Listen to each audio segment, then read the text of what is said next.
Welcome back everyone, part 3 is finally underway. What I've done here is I've stole the pivot balls and the tie rods off the basher just to get this project going. So today we'll be putting all the front C-hubs on, the rear, the steering link, everything basically, apart from electrics. That'll be in the next episode obviously. So stick around and I'll show you how I do this. Before I get started, I just want to give another shout out to Groofy. If that's how we pronounce your name, mate. Thanks a lot, much appreciated. Every little support counts for this channel. Like I say, it means the world to me, and the channel's grown day by day, so thanks a lot to all you subscribers and supporters. So part 3, without further ado, let's get on with it.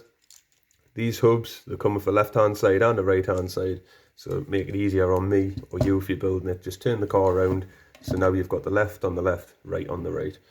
So these carriers that come with the car, the little lug up here, you want that facing on the inside of the arm, and also it sits at the front of the carrier, so that will be the left hand side. And to make it easier, just slot it in place for now, and there's no point having to look at that side because you know that will be the right hand side. Now these have also got a left and right hand side, so if you can just make that out there, it sits above the center of the hole, it's not in line with the center, and it's also got a little extra bit of plastic under there like a support shelf, so that there will be the left hand side. So I'm just going to place that there and that there. So once you've got that worked out, just add your bearings to the hubs, which I'll be using the 4x7x2.5s. This is the original idea that I came up with, so I'll do that and I'll get back to you in a second. Bearings are in, there we go. So I'll just keep it left hand side first. I'll do this side and I'll do the other side off camera. So that's the way it sits. Just hold it or rest it in that direction. Putting your bushings in.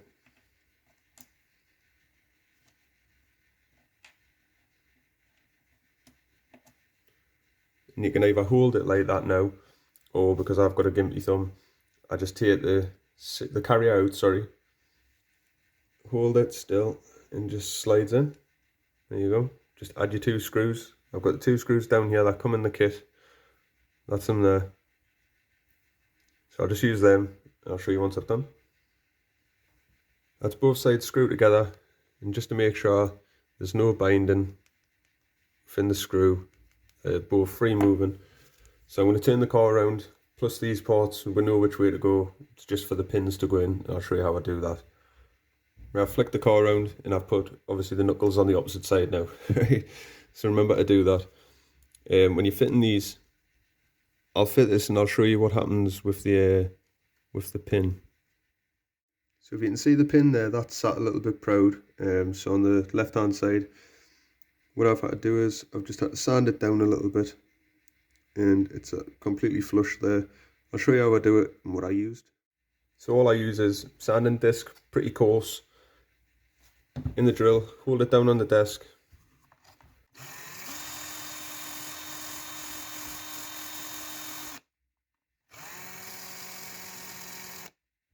So once you've sanded your pin down,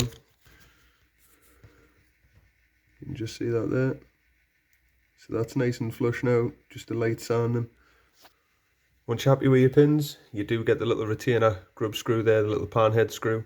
But before I put the retaining screw in that you get, I'm actually going to put my pivot balls in now, so I'll remove the pins and it's just easier doing it all in your hand, really. So I'll just add the 2 pivot balls on either side and I'll put the arms back on and we'll put the retaining screws in. I'll get back to you once it's done. There we are, C-hubs, carriers, bearings all fitted, and the pivot balls all free to move. So I'll swing it round and we'll get onto the rear. There's a left hand side and a right hand side to these, but what you want is you want this lug here facing to the back, and that would be the right hand side.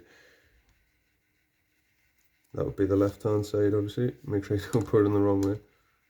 That would be the left hand side. Your pins go in the same direction from front to rear, but the same thing's happened again on here. So if you can just make that out there, the pins just a little bit too proud. So I'll sand both the pins down. I'll put the little grub screw in there too. So while I've done the pins and I had the hub off, I've obviously put the pivot ball in there. I've done the bearing for the larger bearing on the outside, and I've kept the inner bearing stock. It stops the hub from binding up. So we'll get everything clipped on what we need. We're going to need the 2 longest tie rods, because it's the longest tie rods for the back. These apparent metal upgrades, I haven't really noticed much of a difference, to be honest. I can't really tell. Magnets stick to them exactly the same way. Running a file across the stock and these, it seems to be exactly the same. So we'll use them anyways. They're there.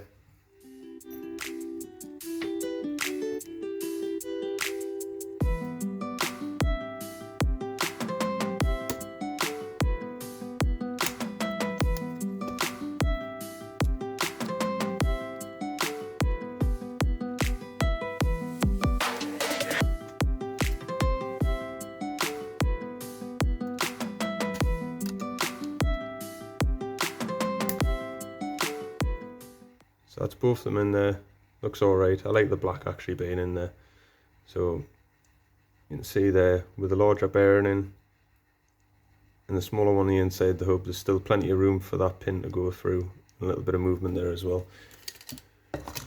What I am noticing though, so in the pack that you get with these, because it comes as a complete set, and I do use the larger bearings front and rear, and the inside and out, sorry, in the hub carrier. But when I'm putting this in, I don't know if I'll be able to show you guys this. So with that being in there, if I can get it against the blue, you can just see the pin does go through, but it is mighty tight. So it looks like I might have to change out one of the bearings for the stock bearing in the front with these upgraded parts. So if you're buying these parts, bear that in mind, that the holes do seem to be. So I've changed the bearing for the stock bearing on the outside, and I've kept the 2.5 on the inside, and that there's opened up the hole nicely. So if you can see that there, the pin will fit through fine. So the next 2, you've got another 2 tie rods that you need. You've only got 4 left, so it's the smaller 2 for your camber. So we'll get these on. For time, I'll just edit this part out. The CVD didn't fit inside the diff cup, and I knew this because the tie rod wouldn't fit. When I took the CVD out and I compared them side by side with another set of CVDs that I've got, you'll notice a major difference within the pin itself. Well, I'm sat here like a plonk. I think there's something going on with this and the tie rod not being the right length. It's not, it's the ball joint on here. If this will come into focus, can you guys tell that that pin just is way out of centre? So yeah, I've contacted the seller who's selling these. Yet again, I'll get a run around. But this is what should have happened while I was mucking on. I should have just went like that, and clip. And then that should have been me moving on to the next side. So anyways, that's a little problem, guys. Be careful what you're buying, and hopefully you get a good seller that'll work with you. So there we have it, guys. Looks nice with the black. Thicker than stock, thicker than those other ones that I was going to fit as well. So from here, I'll put the steering linkage on, and I'll be using an LC Racing steering linkage. I don't know if I've said in part 1s or 2 yet, but that's what we'll be fitting on here. So this is what you get with the LC Racing steering bell crank. You get everything, all the fixing screws as usual, so you need to provide your own screws when you come to fitting it. It's the same as the Wltoys, guys, so I'm just going to set this one up and then get the steering links on. Major difference that I'm noticing with the LC Racing and here is the Wltoys, so I can compare, is the LC Racing actually takes, in the top portion here, it takes a 2.5mm wider bearing. It doesn't take the 1.8mm bearing that comes stock with the Wltoys. So if you've got an LC Racing steering link, you will need to buy the bigger bearings. Luckily for me, I've got them. So just so you know what you're doing, if you get the servo saver and you put the pieces on in that direction, then you know that the ball joint, the pivot ball needs to go on the underside of that one, and the little one needs to go on the top one of this one. And that's how it looks, with the bigger ball joint underneath and the little ball joint on the top there for your servo saver. With the other side, you're going to have to be careful because you could actually put that on upside down, but it's got a little raised section here. So I know that that extra hole has got to go to the outside of the car. So yet again, pivot ball will be underneath. Once we've got all that set up, we'll just get these parts together.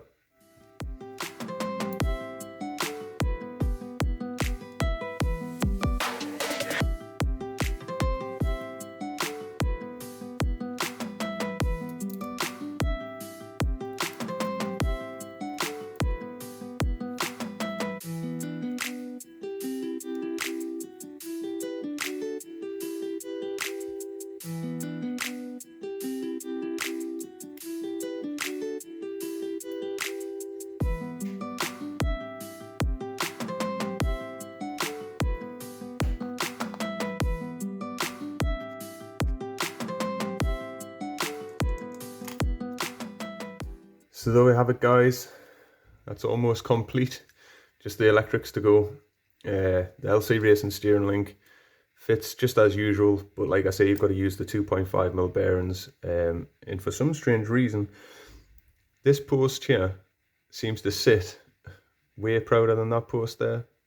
And one thing that you guys might want to notice is as well, I can't really get this on the camera angle if I do this, but if you can just make down inside there, the steering link actually rubs against the diff housing.